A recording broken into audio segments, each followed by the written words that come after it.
मंचासीन हमारे साथ आज इस ऐतिहासिक कार्यक्रम में उपस्थित डॉक्टर शिव कुमार शर्मा जी, अखिल भारतीय संगठन मंत्री, विज्ञान भारती संस्था,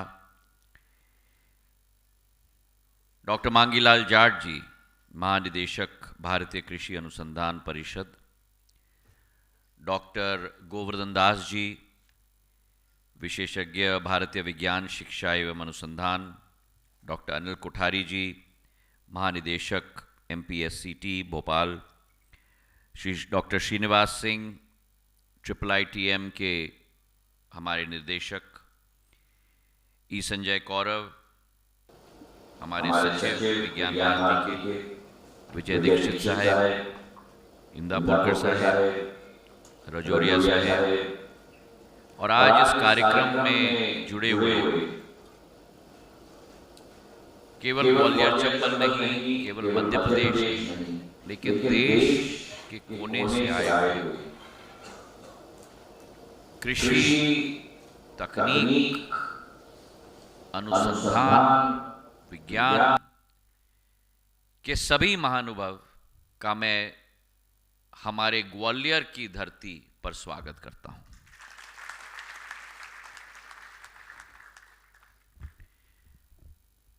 मैं डॉक्टर शिव कुमार जी के साथ और मांगीलाल जी के साथ मैं चर्चा कर रहा था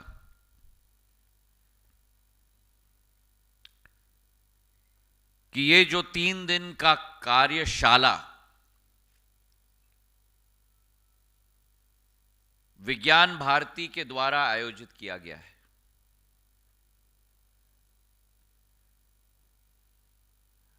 अंग्रेजी में कहावत है फूड फॉर थॉट, और वो फूड फॉर थॉट वो बीज होती है जो ऐसे कार्यशालाओं के द्वारा अंकुरित होने के बाद आने वाले वर्षों में एक वट वृक्ष के रूप में संपूर्ण भारत की जनता को छाया देने का कार्य करती है। और मैं बधाई नहीं लेकिन धन्यवाद देना चाहता हूं विज्ञान भारती को,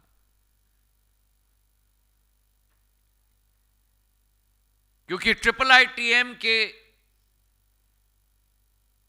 छत के छाया के अंतर्गत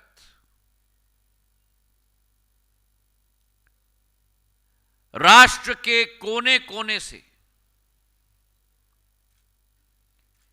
कृषि और टेक्नोलॉजी दोनों स्तंभों के सभी विशेषज्ञों को, चाहे विज्ञान के हमारे स्तंभ हो, किसान हो, FPO हो, कॉरपोरेट्स हो, नौजवान विद्यार्थी हो, संपूर्ण इकोसिस्टम को ग्वालियर की इस पवित्र भूमि पर एकत्रित किया है। मैं दिल के गहराइयों से विज्ञान भारती को मैं धन्यवाद अर्पित करना चाहता हूं।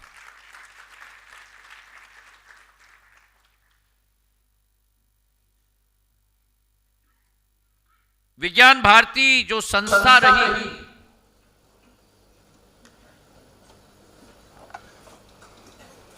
जिसका एक अमूल्य योगदान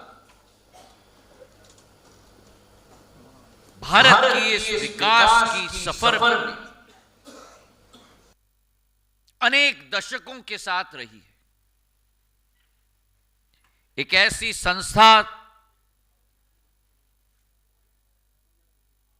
जो चुपचाप से पर्दे के पीछे एक समर्पित भाव के साथ, एक लक्ष्य के साथ कि भारत को हमें अग्रसर करना होगा,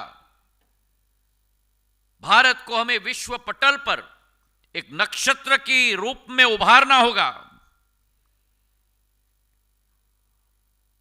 और उस उद्देश्य के प्रति दिन प्रतिदिन, रात प्रति रात नहीं, महीने प्रति महीने नहीं, सालों प्रति सालों नहीं, लेकिन पीढ़ियों प्रति पीढ़ी अपने आप को समर्पित भाव के आधार पर मां भारती के प्रति संपूर्ण समर्पण के आधार पर इस संस्था ने कार्य किया है।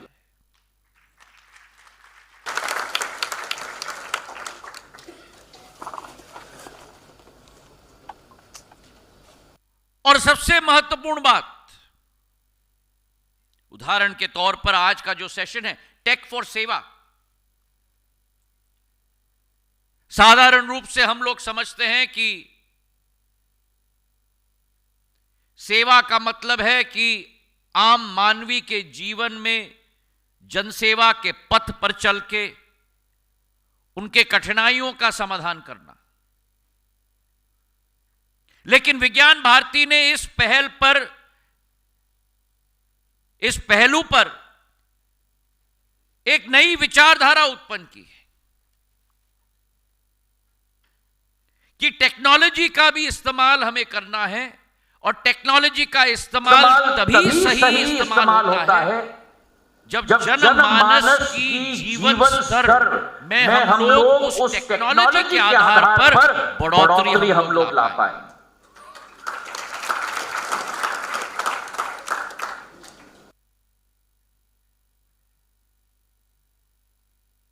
टेक्नोलॉजी और जनसेवा में जो मिश्रण, जो संगम, जो सामान्य मानवी के लिए दो बिल्कुल अलग राह होती हैं, उन दोनों अलग राहों को साथ में लाकर उनका संगम बनाना, यह अगर किसी ने संभव करके दिखाया है तो विज्ञान भारती की संस्था ने करके दिखाया है।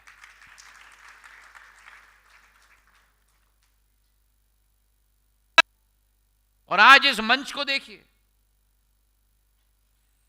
आईकार के निर्देशक हमारे बीच में, भोपाल की टेक्नोलॉजी संस्था के विशेषज्ञ हमारे मंच पर हैं।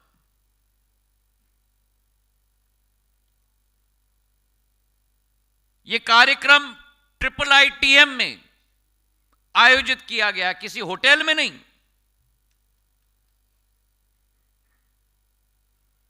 और सौभाग्य की बात मेरे लिए भी है, क्योंकि ये IIITM की संस्था ग्वालियर में मेरे पूज्य पिताजी लेके आए थे जब मानव संसाधन के मंत्री थे। तो मेरा तो एक भावनात्मक लगाव इस संस्था के साथ है, मेरे सभी बच्चों के साथ।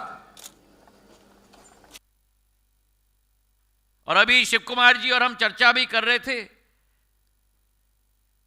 हमारे निर्देशक जी श्रीनिवास जी को मैं कहना चाहता हूं कि एक योजना बनाइए इस संस्था की आधुनिकता के लिए भी, और मैं आपको मदद करूंगा। ऐतिहासिक संस्था है, शिव कुमार जी भी मुझे कह रहे थे, इतना बिरला संस्था है पूरे देश में, इसकी प्रगति और विकास के लिए आपको कुछ करना ही होगा। तो आपके आदेश का शिव कुमार जी पालन मैं करूंगा और श्रीनिवास जी के साथ मिलकर हम लोग कार्य करेंगे। और मैं आपको धन्यवाद भी देना चाहता हूं, क्योंकि आपने मुझे अपनी जिम्मेदारी की याद दिला दी, क्योंकि मेरे पूज्य पिताजी के द्वारा बनाई गई ये संस्था है।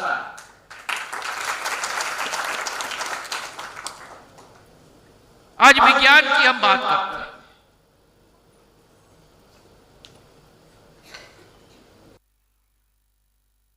हमारी पीढ़ी निकल गई, अध्ययन के क्षेत्र में विदेशी विज्ञान का नवाचार पढ़ते हुए, पर जैसे दास साहब ने कहा,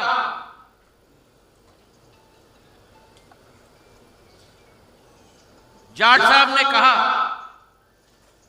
कि विज्ञान की आधारशिला अगर विश्व में किसी देश ने रखी है तो वो मां भारती ने रखी है।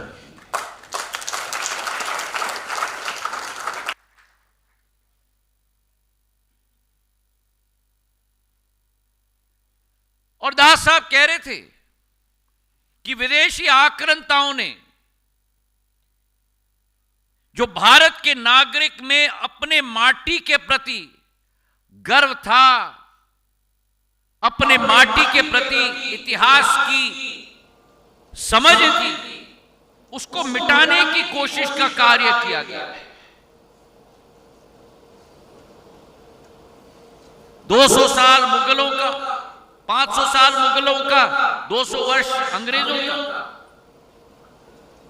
और आज मुझे गर्व है कि मैं उस सिंधिया परिवार का वंशज हूं, जिस सिंधिया परिवार ने अहमद शाह अब्दाली को खदेड़ के अफगानिस्तान वापस भेज दिया, जिस सिंधिया परिवार ने छत्रपति शिवाजी महाराज के हिंदवी स्वराज के सपने को साकार किया और दिल्ली के लाल किले पर 1771 10 फरवरी पर भगवा झंडा गाड़ के रख दिया।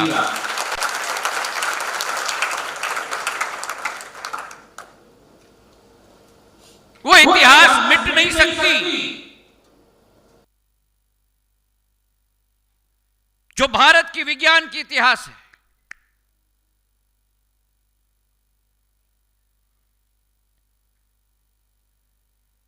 शिव कुमार जी, जाट साहब, दास साहब, आप 3 दिन यहां रहे हो।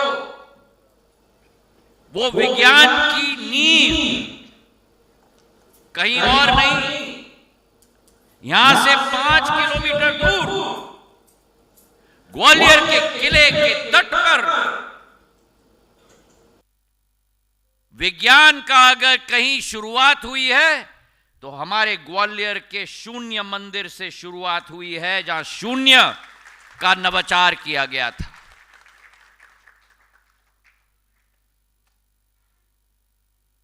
मुझे गर्व है कि ग्वालियर उसका एक केंद्र रहा है।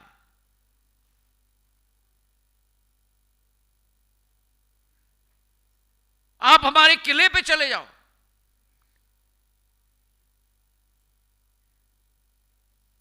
सात 700 साल 800 साल पुराना किला है। आपको आश्चर्य होगा, मेरे तो रोंगटे खड़े हो जाते हैं। आप में से कई मेरे बच्चों को ज्ञान नहीं होगी फिजिक्स की प्रिंसिपल रिफ्लेक्शन एंड रिफ्रैक्शन।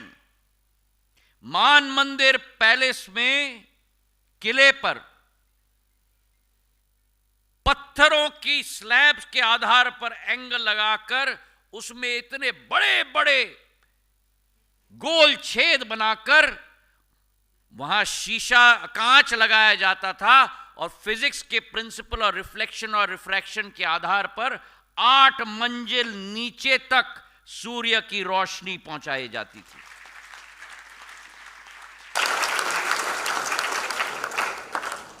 हम अंग्रेजों से और विदेशियों से आपको सीखने की जरूरत नहीं है।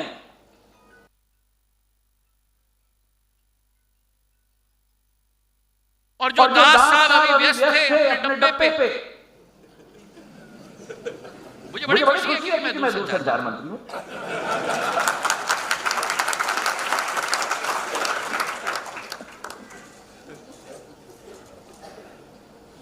ये डब्बे का अनुसंधान भी आप लोग अगर जाओगे हमारे किले पर तो 4 मंजिल नीचे तक आप देखोगे कि दीवार में हर मंजिल पर 2 छेद लगे हुए हैं। एक छेद लगाया हुआ जाता था क्या, और दूसरा छेद लगाया गया था, ये हमारा मोबाइल सिस्टम था 700 साल पुराना।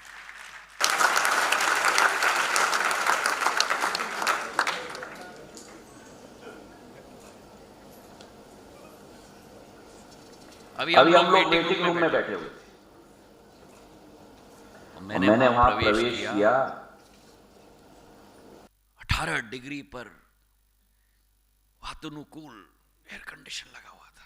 मैंने कहा भैया इसे बंद करो, ये चंबल की चमड़ी है भैया, हम लोग आर्टिक में नहीं रह सकते, हमको 50 डिग्री हीट दे दो, हम बड़े खुश हैं।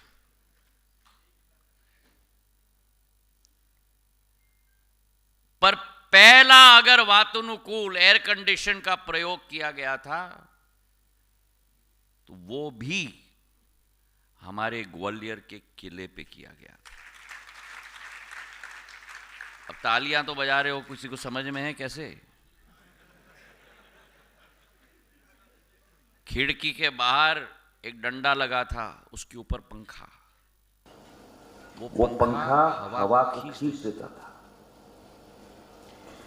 खींचने के बाद नीचे पानी रखी जाती थी। उस समय लाइम प्लास्टर का इस्तेमाल, चूना का इस्तेमाल होता था, आजकल के सीमेंट कंक्रीट नहीं। वो पानी के पीछे खस का पर्दा, हवा आता था, पानी के ऊपर जाता था, खस के पर्दे पे जाता था, और कितना एरोमेटिक हवा कमरे के अंदर आता था। ये क्षमता है हमारी देश की। बीच में 300-400 साल विदेशी आक्रांताओं के चपेट पे हम लोगों को दबाया गया है, लेकिन मैं इस मंच से कहता हूं, ये विज्ञान, ये तकनीक, ये नवाचार, ये शोध, ये अनुसंधान हमारे रग रग में है, कोई मिटा नहीं सकता। और आज जब भारत उभर रहा है तो विज्ञान भी उभर रहा है। ये वो आर्यभट्टा की माटी है जिन्होंने मैथमेटिक्स के प्रिंसिपल विश्व को बताए थे। और मैंने तो किताबें पढ़ी है Shiv Kumar ji, principle of zero, mathematics. Bharat से मेडिटेरेनियन गया, मेडिटेरेनियन से यूरोप गया है, उल्टा नहीं है। इतिहास ने उसे मिटाया है, लेकिन जड़ और नींव भारत ही रही है। ये वो माटी है जिस माटी में सुश्रुता ने सर्जरी का कमाल दिखाया था विश्व को। ये वो माटी है जहां वाराहमिहिरा ने एस्ट्रोनॉमी, तारों को ताक कर देखना और उनका साइंस समझना, पूरे विश्व को समझाया था।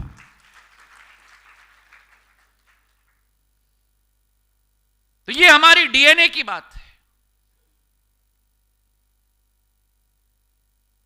और आज दास साहब ने अच्छी तरह से हमें समझाया है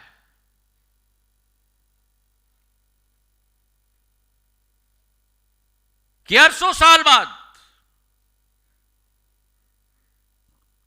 हम दोबारा उस सफर पर निकल रहे हैं। उस सफर पर निकल रहे हैं जहां भारत के अंदर क्वांटम कंप्यूटिंग पे काम किया जा रहा है। Principle of super positioning, principle of entanglement,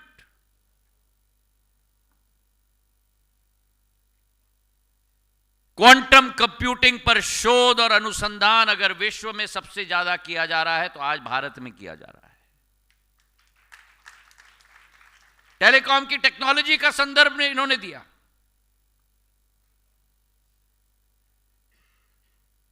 ग्यारह साल पहले इस डब्बे पर एक कॉल करने का 50 पैसे प्रति मिनट लगता था। आज 0.03 पैसे लगता है। मान लो कि फ्री है मेरे भाई और बहनों। और 1 GB का डेटा पैक 11 साल पहले 290 रुपए होता था। आज 1 GB का डेटा पैक भारत के अंदर 9 रुपए में आपको मिलता है। तालियां थोड़ी कम बजी। अरे मैं बताता हूं क्यों।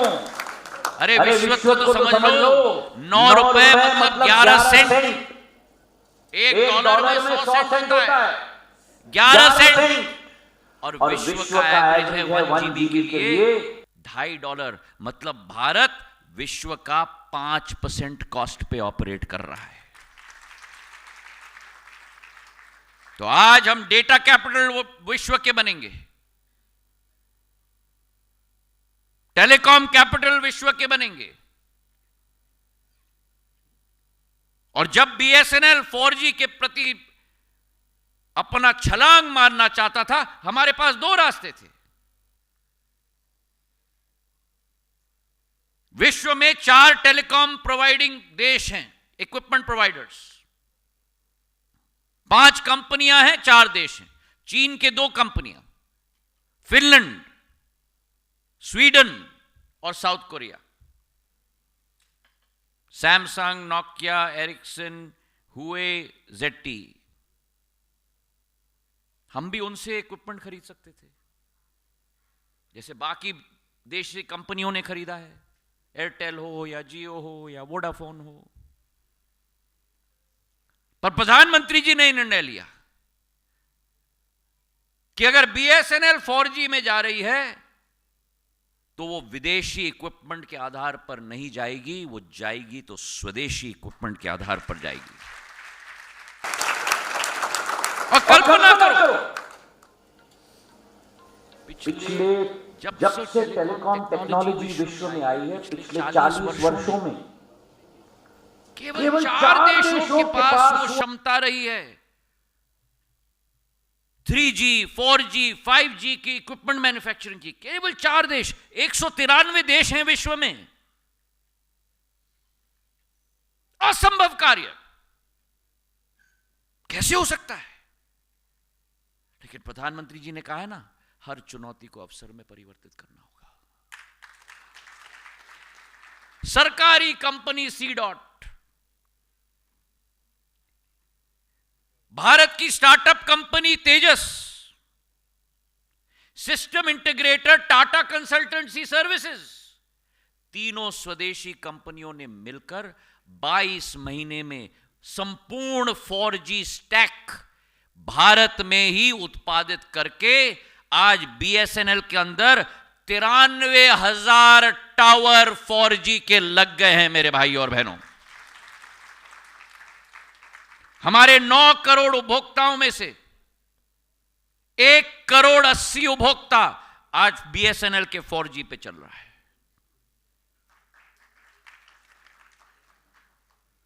यह अनुसंधान नवाचार आज भारत में हो रहा है। कोविड आया, हम लोग विदेशी देशों के सामने अपने कुर्ते को झोली फैलाकर भीख मांगते थे वैक्सीन के लिए। स्मॉल पॉक्स, BCG 10 साल बाद भारत में आता था, 8 साल बाद भारत में आता था। प्रधानमंत्री ने कहा नहीं, वैक्सीन का आविष्कार भारत ही करेगा। और भारत ने एक नहीं लेकिन 2 वैक्सीन की आविष्कार की, और वैक्सीन मैत्री के आधार पर 100 देशों को मुफ्त में हमने वैक्सीन भेजा। और वही स्थिति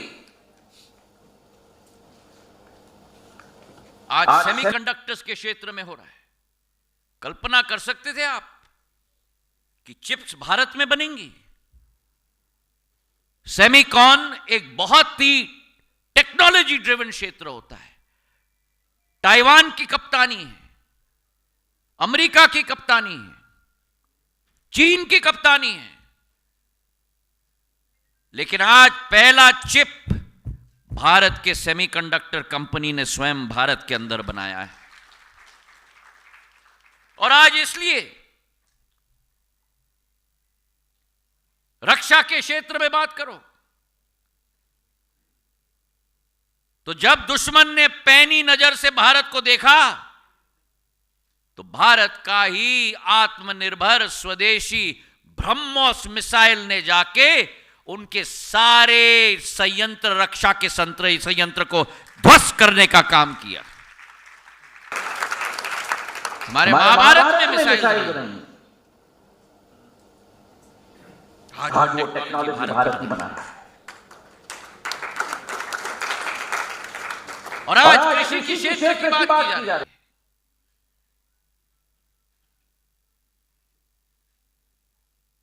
और मैं अपना सौभाग्य मानता हूं क्योंकि कृषि का क्षेत्र आज भी भारत का विकास और प्रगति का जड़ है।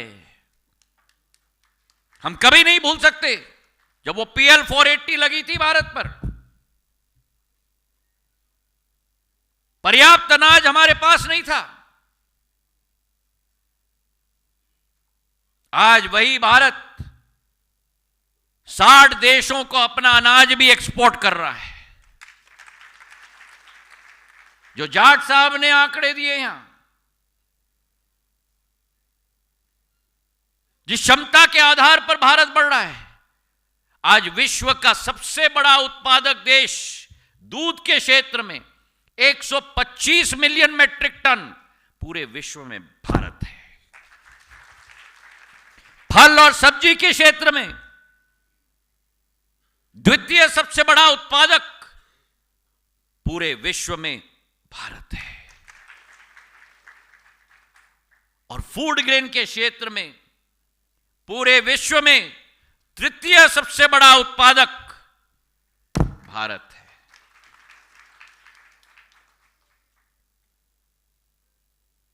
पर आज अनुसंधान की जरूरत है।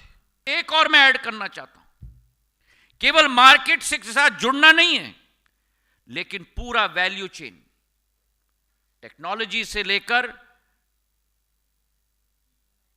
उसकी सोइंग, उसकी ग्रोइंग, उसकी कटाई, उसकी प्रोसेसिंग, उसकी ब्रांडिंग, जब तक उपभोक्ता के हाथ में ना पहुंचे। जो शिव कुमार जी ने कहा lab to land and land to lab, यह रिश्ता बहुत जरूरी है। आइसोलेशन में लैब के अंदर कार्य नहीं हो पाएगा जब तक उसकी उपयोगिता लैंड में ना हो, और लैंड पर अकेले कार्य नहीं हो सकता जब तक उसका नवाचार लैब में ना हो। और आपने जो कहा lab to land and land to lab, उसमें मैं एक और चीज ऐड करना चाहता हूं, farm to fork and fork to farm. तो आपकी और मांगीलाल जी की बात का संगम हो जाएगा। Lab to land and farm to fork.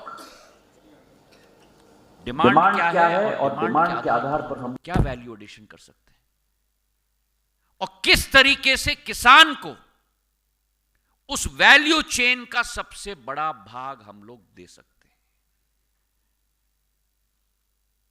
और मैं उदाहरण आपको देना चाहता हूं। सिंधिया परिवार ने एक बहुत पुराना हस्तशिल्प 400-500 साल पहले स्थापित किया था। आप में से कई लोगों को ज्ञान होगा। हमारे जो अतिथि आए हैं, मैं उनको बताना चाहता हूं, वह हस्तशिल्प है हमारी चंदेरी की साड़ी। अब मेरे 5000 बुनकर बाकी थे, लेकिन यही प्रॉब्लम थी मांगीलाल जी जो आप अभी बता रहे थे। मार्केट से कोई कनेक्टिविटी नहीं। तो वो मेरा बेचारा बुनकर आइसोलेशन में अपना उत्पादन कर रहा है। उसको नहीं मालूम कि शिव कुमार जी को क्या चाहिए, मांगीलाल जी को क्या चाहिए। उसका कोई कनेक्ट मार्केट के साथ नहीं। तो ये कौरव जी आ गए बीच में। इन्होंने कहा मैं आपका सब माल खरीद लूंगा, मेरी जिम्मेदारी है बेचने की। आपने बनाई साड़ी, आपका इनपुट कॉस्ट 90 रुपए, कौरव जी आ गए, आपसे ले लिया 100 रुपए पे, आपका 10% मार्जिन। कौरव जी गए मिर्गिनैनी में, कौरव जी गए दिल्ली और मुंबई के सभी बड़ी रिटेल्स के यहां। इन्होंने अपनी आपकी साड़ी जो इन्होंने 100 रुपए में ली, इन्होंने 2000 रुपए में बेच दी। अब आप अनुमान लगाओ, 1900 रुपए इनके पॉकेट में और केवल 10 रुपए आपके पॉकेट में।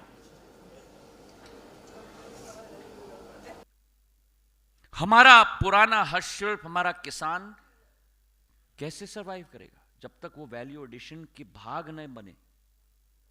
तो मेरा लक्ष्य बन गया, अंग्रेजी में कह रहा हूं, टू डिसइंटरमीडिएट द इंटरमीडिएटरी। कौरव जी के पंख काटने थे मुझे, और सीधा मांगीलाल जी और शिव कुमार जी को मार्केट से मुझे जोड़ना था। अब ये कैसे संभव है? अब शिव कुमार जी और मांगीलाल जी के पास तो पैसा नहीं है कि पेरिस के चक्कर लगाएं, लंदन के चक्कर लगाएं, दिल्ली, मुंबई, कलकत्ता के चक्कर लगाएं।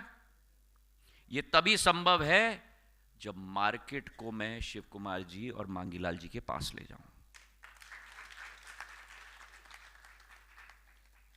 तो मैंने फैब इंडिया को पकड़ा, मैंने रॉ मैंगो को पकड़ा।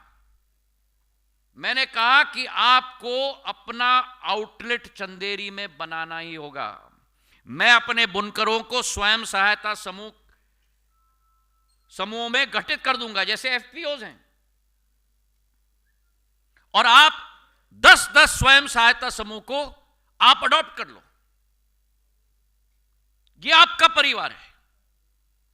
इनका प्रशिक्षण, इनको ब्रांडिंग सिखाओ, इनको प्रोसेसिंग सिखाओ, इनको मार्केट के साथ कनेक्ट करो। और उस समय इत्तेफाक से मैं आईटी और टेलीकॉम और पोस्ट मिनिस्टर था। मैं 2008-9 की बात कर रहा हूं। और 5 कैड कैम मशीन, नई टेक्नोलॉजी, 5 कैड कैम मशीन और ट्रेनिंग मैं चंदेरी ले गया। मेरे बुनकरों को, बच्चों को, क्योंकि वो खटाखट में रुचि नहीं रख रहे थे। उनकी सोच थी हमको कुछ नहीं सीखना है। तो बुनकरों के बच्चों को मैंने कैड कैंप पे प्रशिक्षित कर दिया।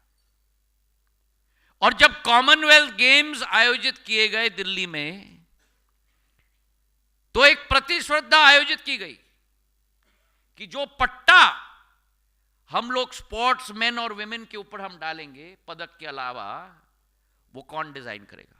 और आज मैं गर्व से कह सकता हूं कि जिन बच्चों को हमने प्रशिक्षण दिया कैड कैम मशीन में, उनका डिजाइन कॉमनवेल्थ गेम्स में चुना गया। तो जितने विश्व के बच्चे आए कॉमनवेल्थ गेम्स में, उन्होंने पार्टिसिपेट किया, वे सारे भारत से गए मेरे चंदेरी के दुपट्टे को पहनते हुए। कहने का मेरा तात्पर्य यह है कि हमें किसान को मार्केट तक नहीं ले जाना है, हमको मार्केट को किसान के पास लाना है। तो चाहे ट्रैक्टर वाले लोग हों, आयशर वाले जैसे दास साहब हैं, चाहे पराली के लिए वो सीड के मशीन्स हों जो मैंने अभी शिवपुरी और अशोकनगर में दी है किसान को, मध्य प्रदेश सरकार के द्वारा दी गई है। मैं बधाई देना चाहता हूं मोहन यादव जी को। ये सारे चीज हमको किसान के पास ले जाना है। किसान के एफपीओज को मिलाकर कंपनीज के साथ जोड़ना है। क्योंकि विश्व भर में सफलता अगर आप देखोगे किसी भी टेक्नोलॉजी सेक्टर में, मैं उदाहरण आपको जर्मनी के दे दूं। जर्मनी आज विश्व में है ऑटो इंजीनियरिंग के क्षेत्र में। BMW वहां से आती है, फोक्सवागन वहां से आती है, पोर्शा वहां से आती है, मर्सिडीज वहां से आती है। क्यों? इसलिए नहीं क्योंकि उनके पास इंजीनियरिंग की इतनी जबरदस्त सोच है, क्योंकि जर्मनी में इंजीनियरिंग के कॉलेजेस और कंपनीज के बीच में संपूर्ण टेक्नोलॉजी की समझौता होती है। कॉलेज के बच्चे इन प्लांट्स में काम करते हैं, प्रोजेक्ट्स पे काम करते हैं, और वही चीज कृषि पे हमको करना है। कृषि के विज्ञान, कृषि के साइंटिस्ट, कृषि की हमारी कंपनी, स्टार्टअप्स, एग्रीकल्चर की कंपनीज, उन सभी को हमें डायरेक्टली किसान के साथ जोड़ना है। जब वो संभव होगा तब हम लोग सफलता के चौखट पर खड़े रहेंगे। मुझे पूर्ण विश्वास है कि इस कार्यक्रम के आधार पर एक नई ज्योति का प्रकाश इस 3 दिवसीय कार्यक्रम से उज्जवल होगा। इसे सार्थक बनाने के लिए हमें ये लक्ष्य की पूर्ति करनी होगी कि खेती को हमें लाभकारी बनाना होगा, खेती को हमें सम्मानजनक बनाना होगा, और खेती को हमें आत्मनिर्भर और आकर्षित बनाना होगा। अंत में मैं कहना चाहता हूं, पुरानी इंग्लिश की कहावत है, always remember, success is not always final. Success is not always final. Failure is not always fatal. Failure is not always fatal. It is courage and consistency that always counts. Thank you very much.